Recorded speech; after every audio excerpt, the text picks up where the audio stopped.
ఒక పిల్లోడు పుట్టాడని దేవుని సన్నిధికి వచ్చి మోకరించి, దేవా ఒక మగబిడ్డనిచ్చావు నాయన, ఇచ్చట వలన సంతోషం ఏంటి ప్రభువా? వాడు ప్రయోజకుడు అయ్యేటట్టు మీరు మాత్రమే చేయగలరు.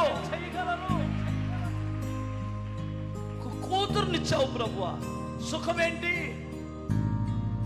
సుఖమేంటి? అది ఎవడు బండి మీద బట్టి వాడు బండి మీద తిరిగితే నా బ్రతుకులో ఇక నాకు నెమ్మది ఉంటుందా? ఆ పిల్ల పరిశుద్ధురాలు, నీతిమంతురాలై, ఆమె ఒక ఇంటిదై ఒక గొప్ప నీతిమంతురాలుగా బ్రతికితే, ఒక కుటుంబములో ఆ ఇంటికి ఇల్లాలై ఆ ఇంటికి దీపం పెట్టే బిడ్డ అయితే అంతకంటే భాగ్యమేముంది నాయన అని ఇక్కడికి వచ్చి మోకరించి ఏడవాలి. ఆహా, ఫంక్షన్లు, పార్టీలు, మందు పార్టీలు, ఏదవ పార్టీలు ఏంటలా చూస్తున్నా? స్తోత్రం చెప్తా. నేను చెప్పింది అంటే సత్యం లేదా? సత్యం లేదంటే చేతులు ఎత్తండి. ఎప్పుడు నీకు పుట్టినప్పుడు సంతోషమా? వాడు ప్రయోజకుడైనప్పుడా?